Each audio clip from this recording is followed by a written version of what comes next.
Aunque suene extraño, ser guapo por poco arruinó la carrera de Jacob Elordi. El mundo lo conoció en el stand de los besos, donde interpretó a Noah Flynn, el típico chico guapo. Pero lo que casi nadie sabía es que llevaba años recibiendo exactamente el mismo personaje una y otra vez. Jacob estaba harto de que la industria lo encasillara, así que cuando finalmente consiguió el papel en Euphoria, decidió que lo daría todo para demostrar que podía actuar en papeles dramáticos. Así que llevó una escena al límite. Tanto que terminó en el hospital con una conmoción cerebral y secuelas graves. Pero ese no fue el único rodaje que acabó así. Con cada nueva película, Jacob se exigía más a sí mismo. Y aunque desde fuera parecía que ser el chico guapo de Hollywood era un privilegio, detrás de cámaras esa imagen se volvía cada vez más asfixiante. Para que te des una idea, estaba tan cansado de los comentarios que lo reducían a su físico, como las bromas sobre querer su agua de bañera, que cuando un hombre volvió a hacer ese comentario, perdió la paciencia y la situación terminó escalando hasta un altercado físico. En este video vamos a recorrer su vida personal y su carrera para entender el costo de que el mundo idolatre tu apariencia y lo que eso le ha hecho a la mente de Jacob Elordi.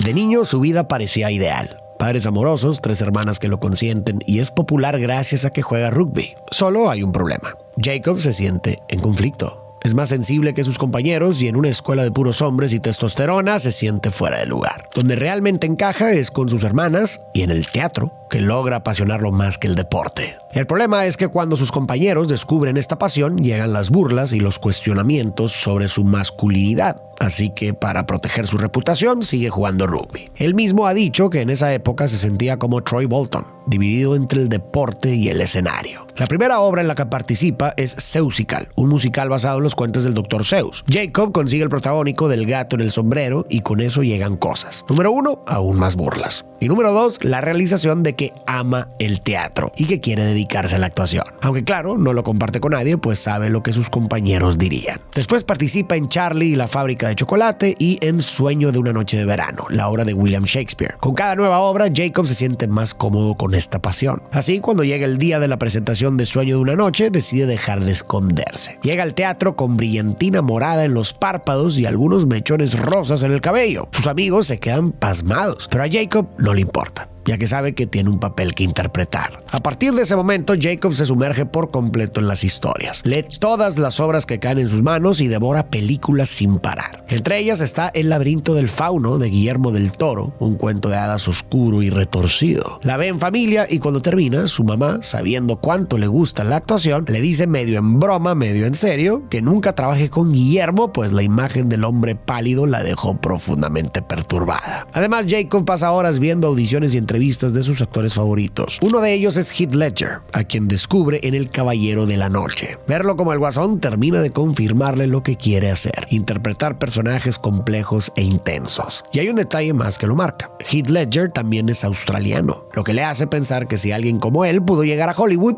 entonces quizás Jacob también pueda. A los 14 años empieza a practicar su acento estadounidense, tomando como referencia la voz de Vin Diesel. Al mismo tiempo se inscribe en un curso de actuación. En una de las clases interpreta el monólogo de Matt Damon en Good Will Hunting. Su maestra reconoce su talento y lo conecta con una mujer que lo introduce al circuito del teatro australiano. Poco a poco, Jacob gana experiencia, entiende cómo funciona ese mundo y comienza a leer novelas y obras de ese mundo que lo termina enamorando. Como por ejemplo, Esperando a Godot. Su mamá lo apoya siempre e incluso le sugiere probar con el modelaje para marcas locales, pensando que podría abrirle puertas. Jacob lo intenta, pero lo rechazan una y otra vez por lo mismo: es demasiado alto. Desde los 15 años mide 1.96 metros. Mientras tanto, Jacob sigue jugando rugby en la escuela. Es tan bueno que con apenas 16 años entra al equipo representativo de Victoria, donde comparte cancha con jóvenes que después se convertirían en estrellas, como Rob Leota, Darcy Swine y Len Ikitau. Todo apunta a que su futuro en el deporte está definido,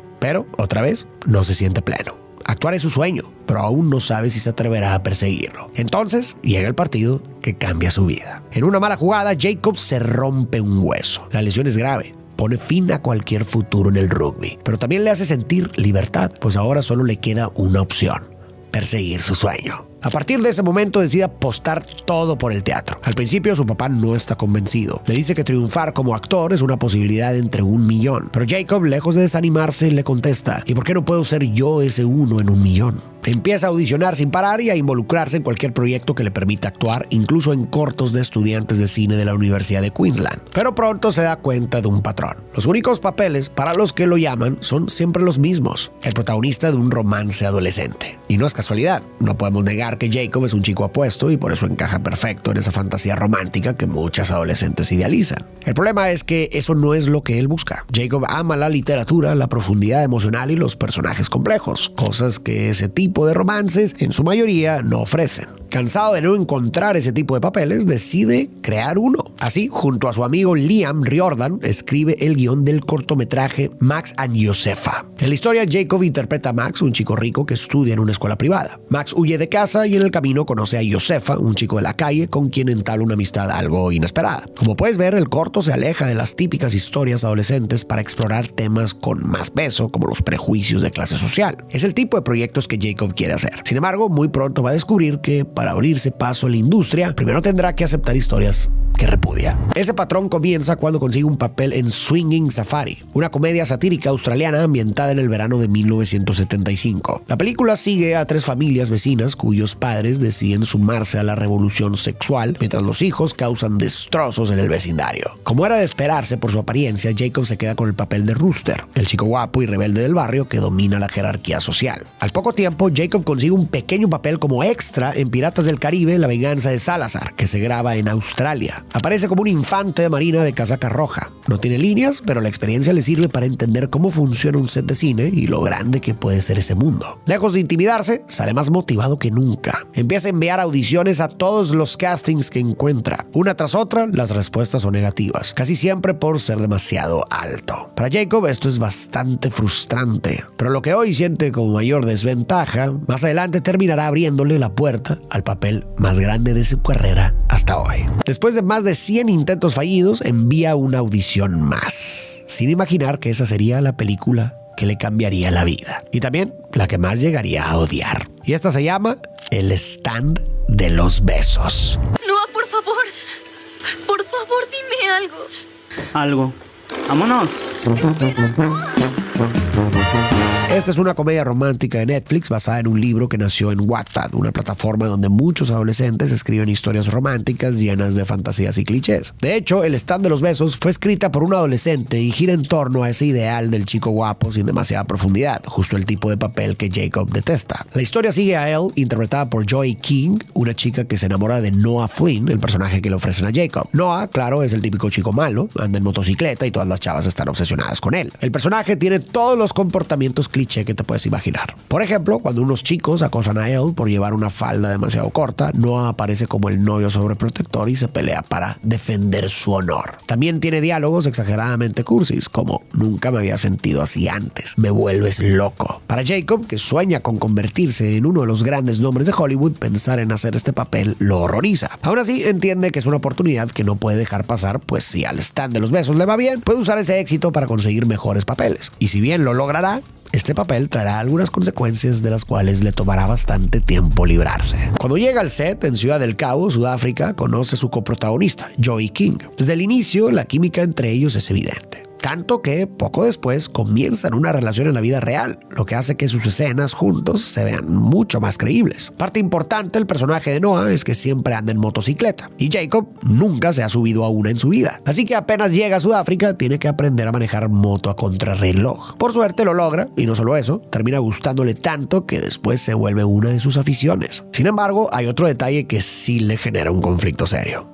En el libro, Noah es fumador, algo que refuerza su imagen de chico rebelde. Pero cuando Jacob lee el guión y se da cuenta de que en la película eliminaron ese rasgo, se molesta bastante. Les reclama a los productores que su personaje es un chico malo y que eso se refleja en ese hábito. La respuesta de los productores es tajante. En la película, Noah no fuma. Punto. Jacob se enfurece, siente que no se están tomando el trabajo en serio. Años después, él mismo admite que quizá exageró. El stand de los besos no es una película que requiera ese nivel de obsesión por el detalle. Aún así, el episodio deja ver el nivel de compromiso que Jacob tiene. Aunque el proyecto no le apasiona, de todas formas trabaja con la misma disciplina. Y eso se nota también en la preparación física. Para este papel entrena 2 veces al día. Todos los días, pues quiere tener el físico de un jugador de fútbol americano, tal como es Noah. Al terminar el rodaje, Jacob está tan motivado con la actuación que decide no volver a Australia. Después de su primera película para Netflix, se siente con la confianza suficiente para probar su suerte en Los Ángeles. Pero por más que audiciona, los papeles no llegan. Otra vez, el problema es su altura. Pasan los meses y el dinero empieza a desaparecer. Llega un punto en el que ya no puede pagar la renta. Algunas noches duerme en su auto, otras en los sillones de sus amigos. En su cuenta bancaria quedan apenas $400. Si no consigue trabajo pronto, tendrá que regresar a casa. En ese punto, uno de sus amigos le pide ayuda para grabar una audición para un nuevo programa de televisión. Jacob lo ayuda con el video y casi en el momento decide mandar una audición él también. Después de todo, no tiene nada que perder. Pero por dentro ya está agotado de intentar sin resultados. Así, decide que este será su último intento. Si no consigue el papel, regresará a Australia para trabajar, recuperarse económicamente y más adelante intentar volver a Hollywood. Para su sorpresa, poco después, recibe una llamada que le informa que le han dado el papel. ¿Y de qué papel estamos hablando? Bueno, de una serie que HBO había estado cocinando y que marcará un antes y después en la vida y carrera de Jacob. Y esta tiene por nombre Euphoria.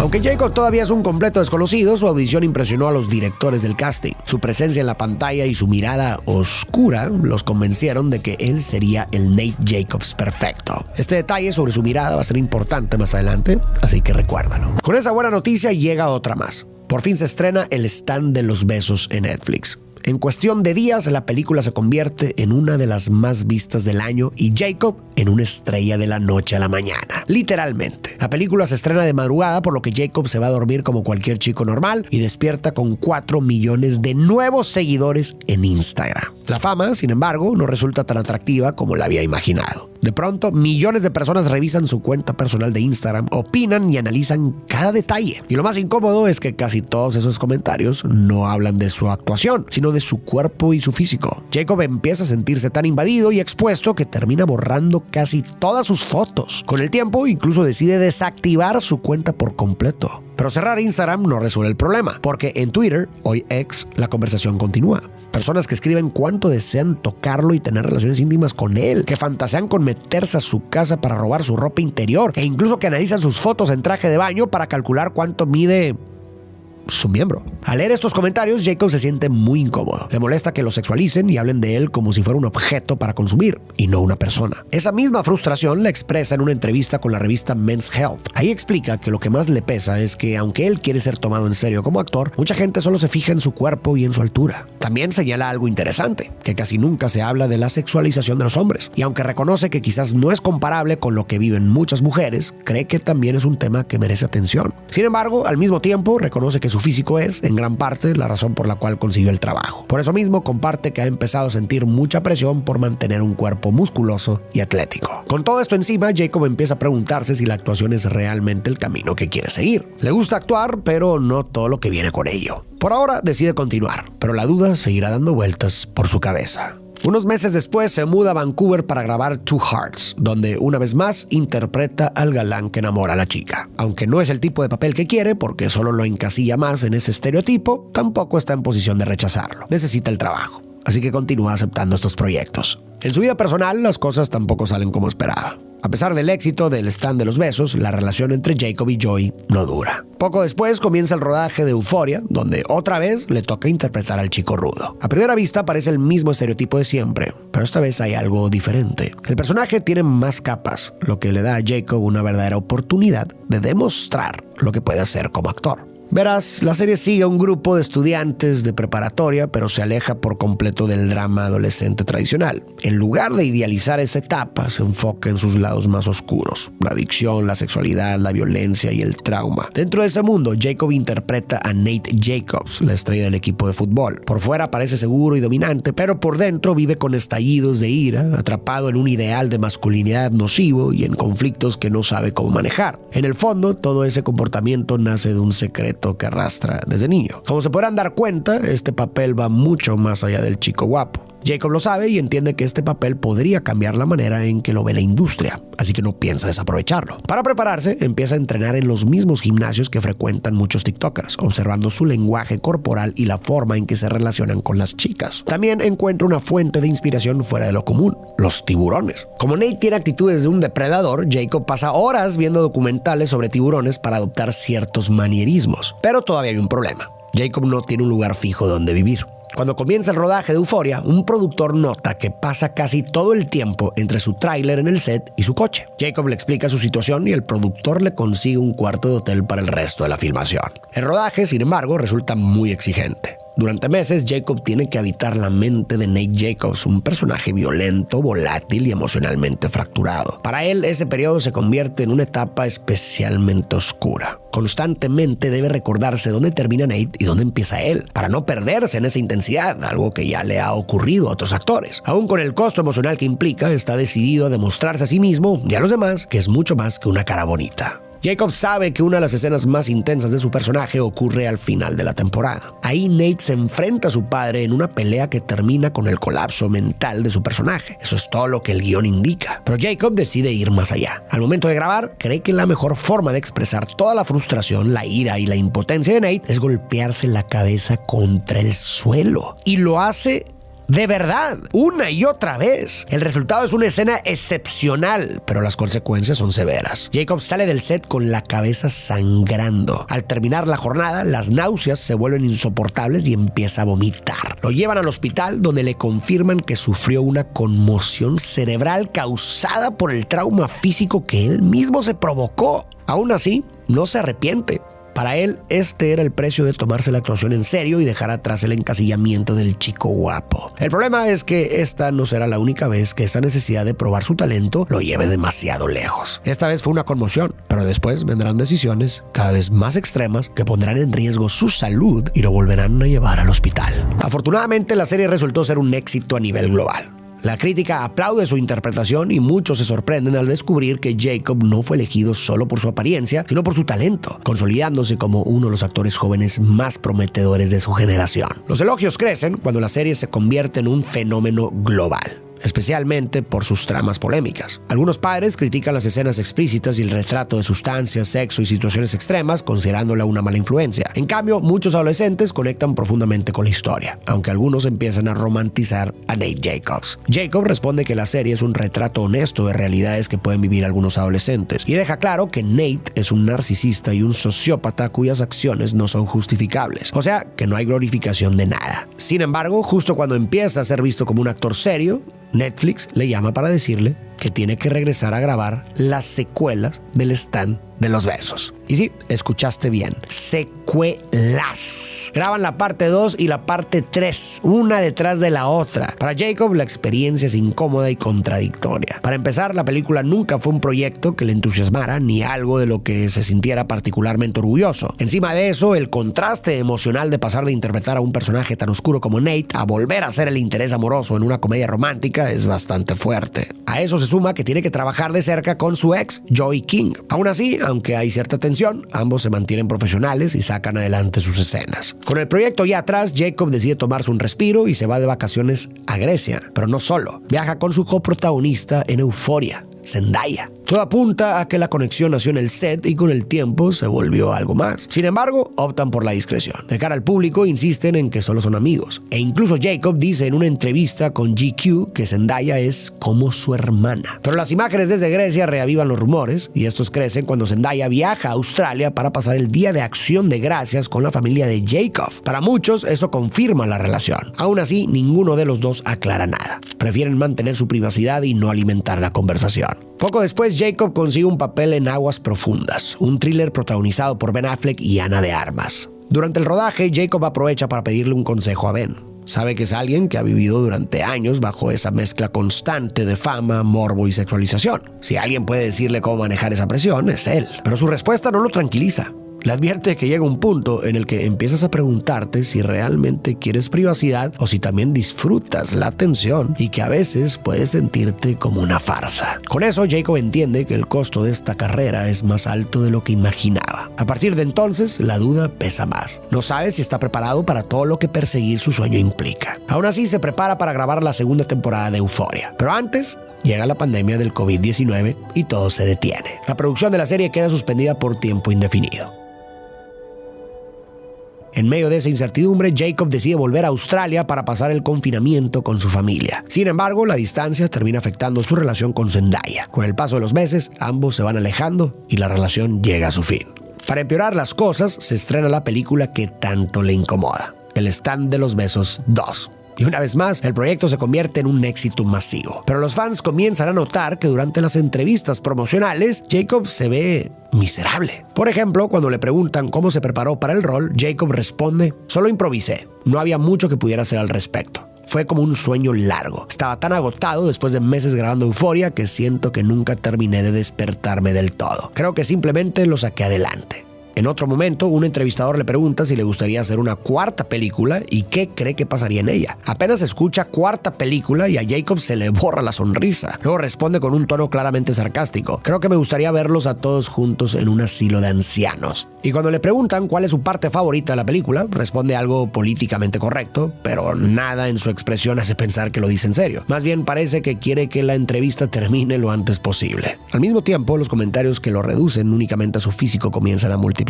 Y no solo en redes sociales, también frente a frente, en entrevistas. Cuando visita el programa de Ellen, en vez de profundizar en su trabajo o en el personaje, la conductora lleva la conversación a las escenas en las que aparece sin camisa. Jacob comenta que le parece extraño que algunas películas insistan en mostrarlo así, incluso en momentos donde no aportan nada a la historia, como una escena cualquiera en un centro comercial. Dice que muchas veces simplemente no tiene sentido. Ellen le responde: mírate, ese es el sentido. Jacob suelta una risa tensa y casi de manera instintiva se cruza de brazos para cubrirse el torso, un gesto que parece delatar cuánto le incomoda la situación. Fíjate bien en esto porque más adelante, cuando lleguemos a las giras promocionales de Saltburn y Cumbres Borrascosas, vamos a ver a un Jacob muy diferente, más dispuesto a jugar con esa mirada sexualizada que antes parecía incomodarlo. Y entonces va a surgir la pregunta de si ese cambio nació de una decisión propia o si fue forzado a ello.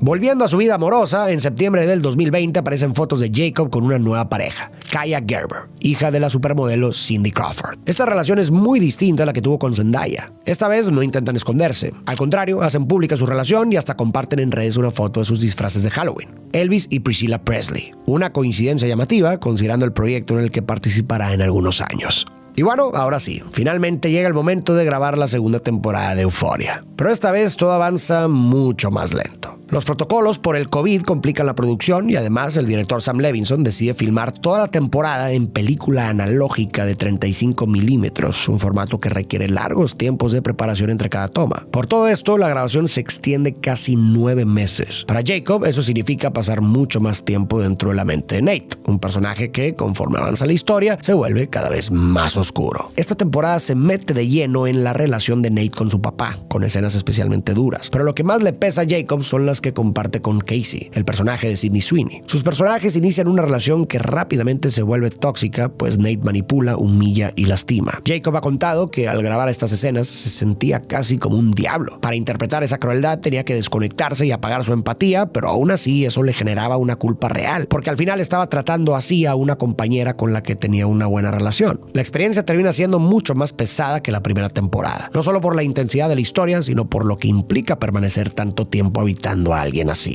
La buena noticia es que en agosto se libra de aquel proyecto que lo ha perseguido durante los últimos años, El Stand de los Besos. Se estrena la tercera y última película con la que Jacob queda libre de esa franquicia. En ese momento se promete a sí mismo que nunca más volverá a aceptar ese tipo de papeles que lo reduzcan a su apariencia. A partir de ahora solo elegirá personajes que lo reten y le exijan algo más que verse bien en pantalla. Así, se suma a The Sweet East, una película indie del director Sean Price Williams. Interpreta a Ian, una estrella de cine británica que está filmando una película de época. El personaje funciona casi como una sátira de sí mismo, alguien que se toma sus papeles demasiado en serio. A diferencia de los sets enormes de Euphoria y Netflix, The Sweet East es un proyecto guerrilla, un grupo de amigos haciendo cine en medio de un ambiente caótico pero divertido. Jacob lo disfruta muchísimo, lo siente como un respiro después de la presión constante de Hollywood. Cuando la película se estrena en el Festival de Cannes, las críticas son muy positivas. En especial destacan la actuación de Jacob, quien demuestra sus habilidades cómicas, algo que casi no había tenido oportunidad de mostrar en los últimos proyectos. Pero una vez más, la vida tan atareada de Jacob afecta sus relaciones. Tras un año juntos, él y Kaia Gerber terminan,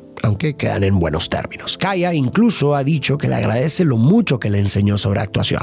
Jacob no pasa mucho tiempo soltero. Un mes después empieza a salir con Olivia Jade Giannulli, hija de Lori Loughlin, conocida por Full House. La relación es inestable. Empiezan, cortan, regresan y vuelven a terminar, así durante meses hasta que finalmente le ponen punto final. En 2022 se estrena el tráiler de la película del director Baz Luhrmann sobre Elvis Presley. Cuando Jacob lo ve, le llama la atención que el cantante tenía la misma gran obsesión que él. Ambos querían ser parte de las grandes estrellas de Hollywood. A partir de ahí, Jacob decide comprar su biografía para entender mejor su vida. Y es entonces cuando descubre algo más.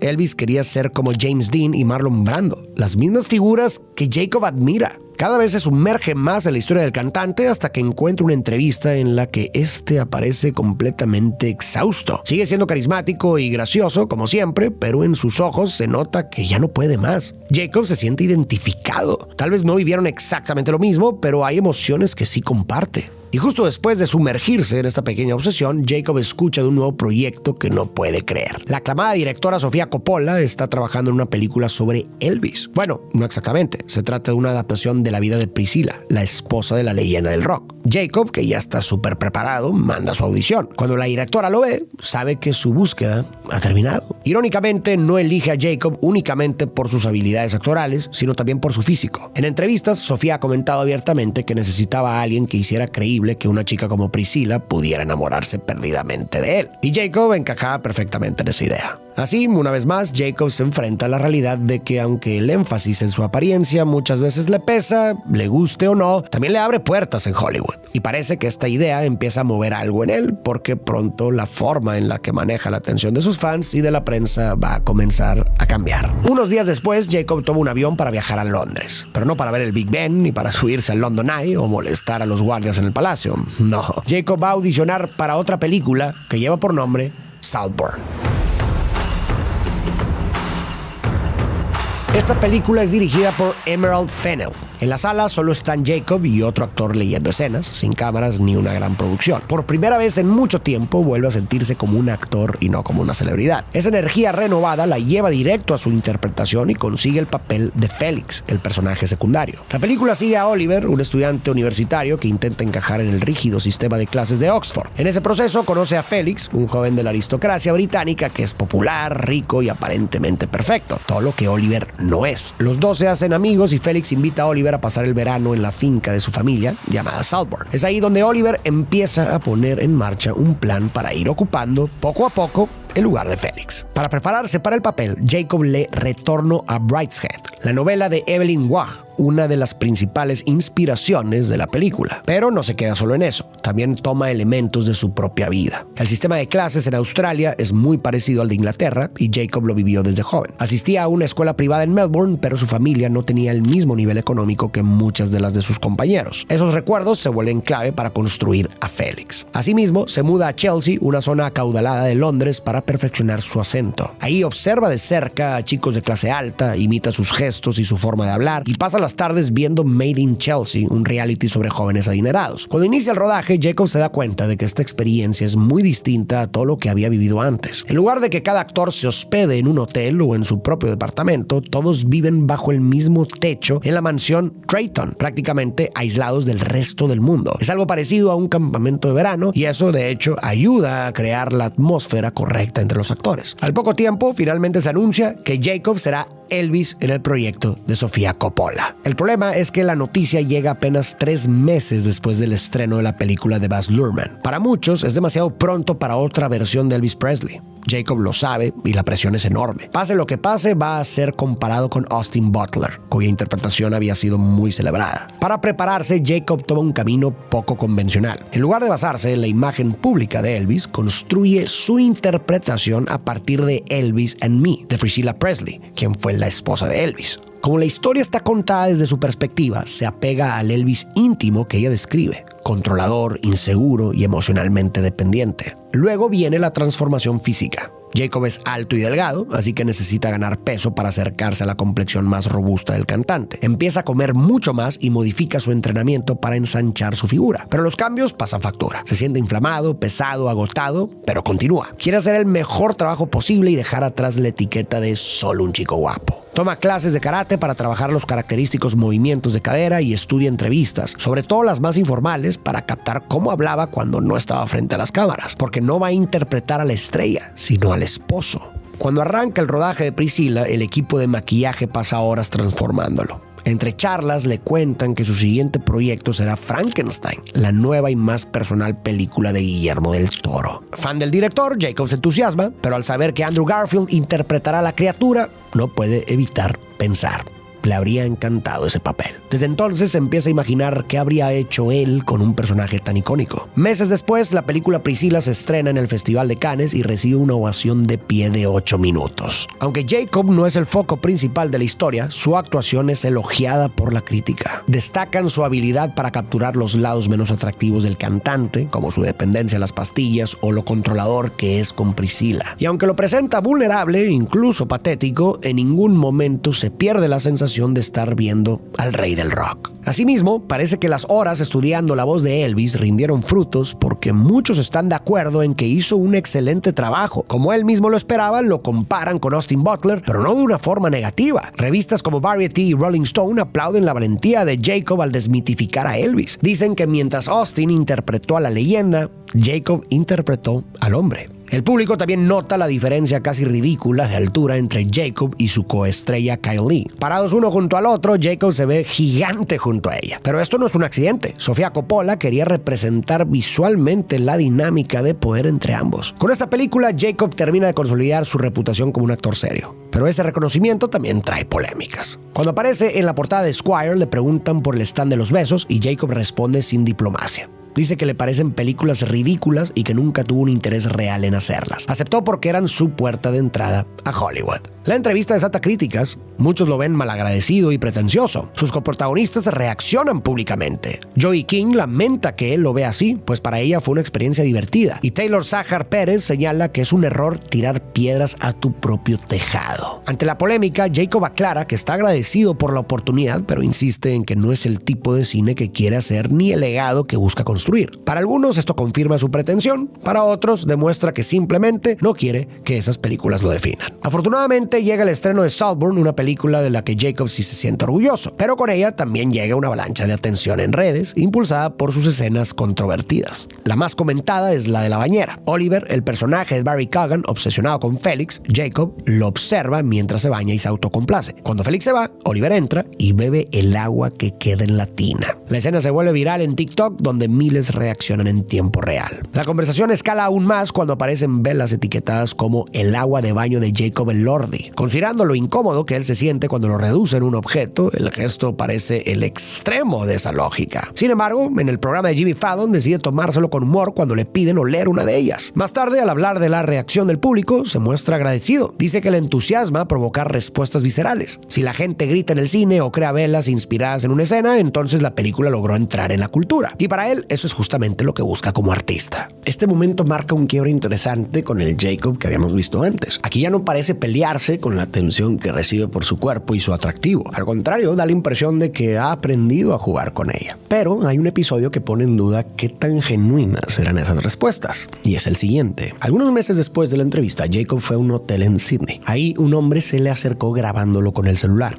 era Joshua Fox, productor del programa de radio más escuchado de Australia, The Kyle and Jackie O Show. Según medios locales, Joshua le preguntó en tono de broma si podía darle un poco del agua de su baño. Esta vez a Jacob no le hizo gracia. Le pidió que dejara de grabar y borrara el video. Cuando el productor se negó, presuntamente Jacob se enfureció, lo tomó por el cuello y lo empujó contra la pared. El altercado escaló hasta que intervino la policía y se abrió una investigación. Sin embargo, Joshua no presentó cargos, el caso no avanzó y nunca hubo confirmación oficial de que los hechos ocurrieran exactamente así. Gran parte de lo que se supo provino de su propio testimonio. Pero de ser cierto, este episodio podría sugerir que todo el tema de la vela y el agua de baño no le parecía tan gracioso como dio a entender en el programa de Jimmy Fallon. Entonces, ¿por qué ahí sí se rió y siguió la broma? Bueno, no sé, quizá porque entendió que esa narrativa sensual que el público proyecta sobre él puede jugar a su favor en su carrera. O tal vez no quería hacer ahí ningún tipo de escena. No lo sé.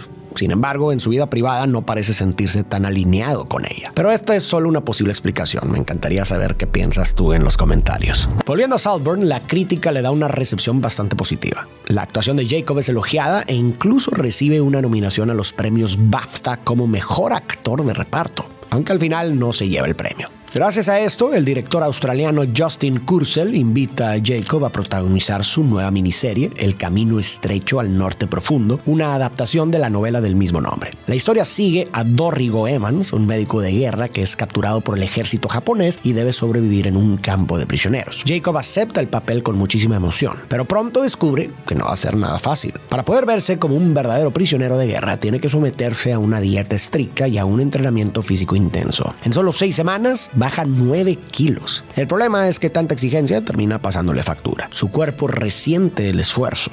Jacob queda agotado, tanto física como mentalmente. Incluso hay noches en las que se despierta de madrugada por el dolor. Aún así, insiste en que todo valió la pena. Para él, si la actuación lo exige, está dispuesto a pagar el precio. Justo en medio de esa preparación, estalla una noticia. Andrew Garfield tiene que abandonar el proyecto con Guillermo del Toro. Las huelgas del sindicato de actores desordenan su calendario, lo que deja espacio a que alguien más ocupe el rol. Y será Jacob Elordi quien tome el papel de la película de Frankenstein.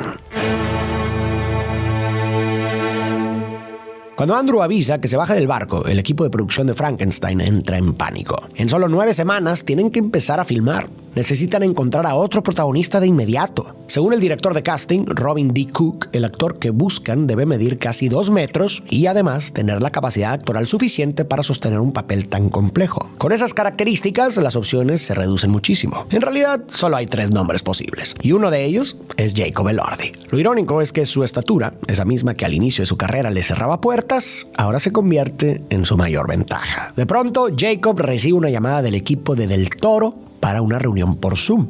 La conversación con el director es breve, pero suficiente. Para Guillermo no hay duda, Jacob será su criatura. ¿Por qué? Según el director, Jacob tiene una mirada inocente, llena de humanidad y vulnerabilidad, justo lo que necesita para el personaje. Y aquí hay algo interesante. Si recuerdas, para Euphoria lo eligieron por su mirada fría, incluso intimidante. Ahora lo eligen porque en esos mismos ojos ven algo completamente distinto. Eso nos habla del rango que tiene como actor, que con solo su mirada puede transmitir muchísimo. Así Jacob entra en uno de los proyectos más grandes de su carrera, porque Frankenstein no es cualquier película. Es el proyecto que Del Toro ha intentado levantar durante 15 años. Una pensada como la adaptación definitiva de la novela de Frankenstein de Mary Shelley. La visión del director es que su monstruo no sea aterrador, sino más bien como un niño abandonado, alguien que busca desesperadamente el amor de su padre. Con solo 4 semanas antes del rodaje, Jacob leyó la novela y descubrió a una criatura elocuente y reflexiva, interesada en la filosofía. También observó a su perrita, Laila, y tomó de ella movimientos que transmitieran inocencia para incorporarlos al personaje. Luego viajó a Toronto, donde se filmaría gran parte de la película. Ahí Del Toro le pidió estudiar Buto, una danza contemporánea japonesa nacida en la posguerra, conocida como la danza de la oscuridad, caracterizada por movimientos erráticos y grotescos. Para sumergirse por completo en el papel, Jacob se aisló del resto del elenco. Quería sentir, aunque fuera de manera artificial, el rechazo que su criatura experimentaba en la historia. Aún así, no hay tiempo para descansar. La directora Emerald Fennell ya tiene un nuevo proyecto y quiere que Jacob sea el protagonista. Se trata de una adaptación de Cumbres Borrascosas, la novela de Emily Bronte, una de las obras de romance gótico más famosas de la historia. Cuenta la historia de Cathy y Heathcliff, una relación marcada por el dolor, la pérdida y la obsesión. Recordemos que Jacob nunca se sintió cómodo como galán romántico, así que se dice que aceptó el papel con una condición: no repetir el molde clásico de Hollywood, sino explorar el lado más cruel y miserable de Heathcliff. Sin embargo, cuando la película se estrene, habrá quienes sientan que, pese a esa intención, el resultado no terminó de romper con esa imagen. Aún así, a Emerald le encanta la propuesta, pero el público no reacciona igual. En la novela hay pistas de que Heathcliff es una persona racializada, descrito como gitano o lascar, por lo que muchos critican que el personaje recaiga en un actor blanco. La polémica crece con las primeras imágenes. La estética parece más de video musical que de época, y tanto Jacob como Margot Robbie lucen vestuarios que se sienten más modernos que del siglo XIX. Si conoces el trabajo de Fennell, esto no sorprende. Es alguien que prioriza el estilo y tiene una identidad visual muy marcada, como en Saltburn. Así que no busca una adaptación fiel, sino una reinterpretación personal. El rodaje comienza en Yorkshire, un paisaje frío y gris que refleja la relación tormentosa entre Heathcliff y Cathy. Una vez más, Jacob se entrega por completo al personaje. Como Heathcliff es rudo y endurecido por la vida, decide no usar abrigo durante el rodaje para sentir el frío y esa incomodidad constante. La tensión le cambia la postura, la forma de caminar y el ánimo, sumado a la construcción del papel. Cuando maquillaje intenta añadirle cicatrices falsas, bromea con que ojalá tuviera cicatrices reales. Esa misma noche, agotado, se apoya en unas perillas de vapor en la ducha y se quema la piel. Grita, pide ayuda y lo trasladan al hospital, donde le diagnostican una quemadura de segundo grado. Días después regresa al set con una marca visible. Mientras otros se preocuparían, él vuelve encantado. Ahora tiene una cicatriz real que puede incorporar a su interpretación. No se lastima a propósito, pero su reacción revela un nivel casi obsesivo de dedicación. En medio de todo esto, finalmente se estrena Frankenstein, y la respuesta es enorme. El público la recibe con entusiasmo y la crítica también. Casi todos coinciden en que la criatura de Jacob es de lo mejor de la película, ya que es un monstruo que piensa, siente y sufre. Y en gran parte es gracias a Jacob que logró humanizarlo de una forma que cambia por completo la manera en que lo vemos. Con este proyecto, el público empieza a querer verlo en más películas de este nivel.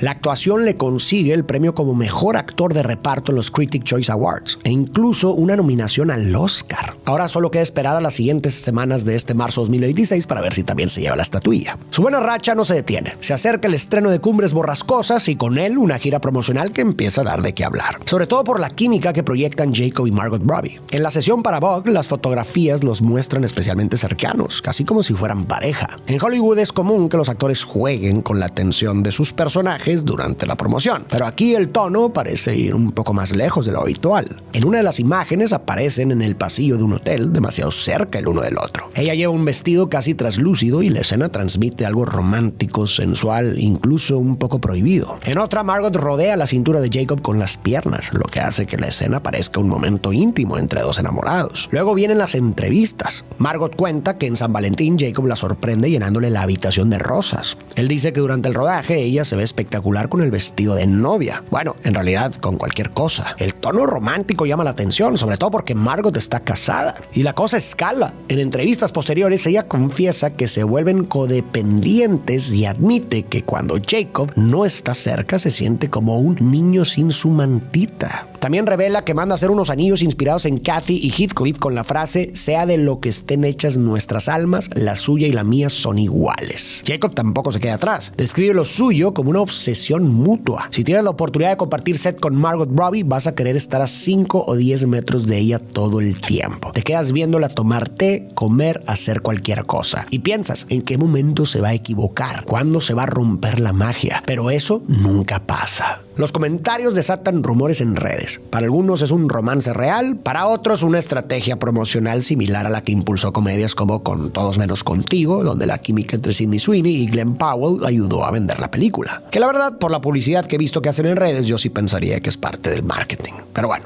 es solo mi punto de vista. Si de verdad es una estrategia, el contraste resulta llamativo. No hace mucho que Jacob se quejaba de la sexualización y de la invasión a su vida privada, decía sentirse incómodo cuando todo giraba alrededor de lo romántico, y sin embargo, ahora esa energía coqueta no aparece solo con Margot, sino también con otras entrevistadoras. En una charla para el Wall Street Journal, por ejemplo, la periodista le dice que tiene algo en la mejilla, y él, en tono juguetón, responde: ven a quitármelo. En otra entrevista, cuando le menciona lo romántico que es el gesto de Heathcliff cubriendo a Kathy de la lluvia, Jacob se levanta y lo replica con la entrevistadora, dejándola sin palabras. Cuando la película finalmente se estrena, el público se encuentra con otra contradicción. Aunque Jacob ha sido muy abierto sobre su rechazo a la etiqueta de chico guapo, en la que intentan encasillarlo, la película parece reforzar justamente esa imagen. Hay varias escenas donde aparece sin camisa que no aportan mucho a la trama, más bien parecen estar ahí solo para exhibir su físico. Y en el fondo, la historia termina concentrándose sobre todo en la tensión sexual y las relaciones íntimas entre los personajes. Con todo esto, el cambio de Jacob es evidente. Así que la pregunta es, ¿qué lo provocó?